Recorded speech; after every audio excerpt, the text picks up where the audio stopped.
तो नारी पाई कौन से दिव्य शक्ति रो आवश्यकता नहीं, चिन्हट करबा आवश्यकता नहीं। से जन्मरू ही से दिव्य शक्ति नहीं कि जन्म नियंती। प्रथम कथा कहबी जो हमरो एई पूर्णमी आसुची दोल पूर्णमी सेइथुरे तार गोटे सेलिब्रेशन करिबा पई पीएसएसएम जोटा करिसंती कार्यक्रम दिव्य नारी शक्ति जागरण एवं मो एठी भाग नबा पई मो बहुत सौभाग्य मने करूची।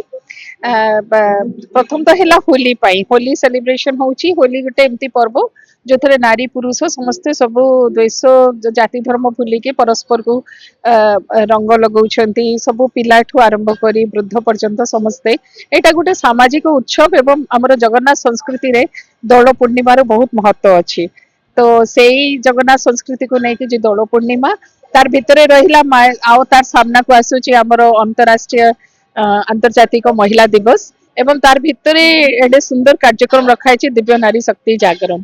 तो नारी पाई कौन से दिव्य शक्ति रो आवश्यकता नहीं, चिन्हट करबा आवश्यकता नहीं। से जन्मरू ही से दिव्य शक्ति नहीं कि जन्म नियंती। किंतु बेले बेले कौन हुए से नारी माने आमे निजे भूली जाऊ आमर समाज रे कौन पाई जन्म हेची। आध्यात्मिकता भितरे आमे केबे भी खोजिबा को चेष्टा करूनु।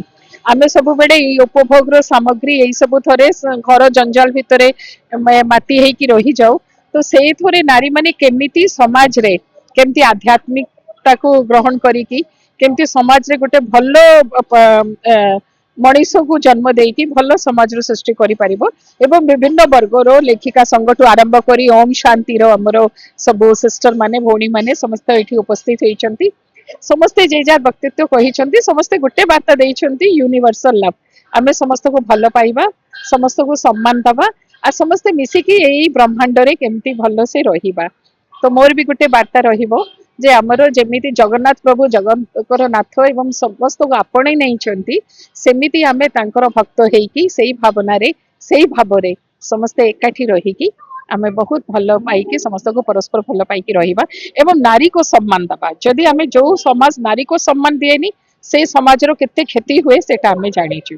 तो नारी को सम्मान दबा ताहले देखिबा हम नारी विरुद्ध रे हेथिबा हिंसा अपराध भी कमी जिवो।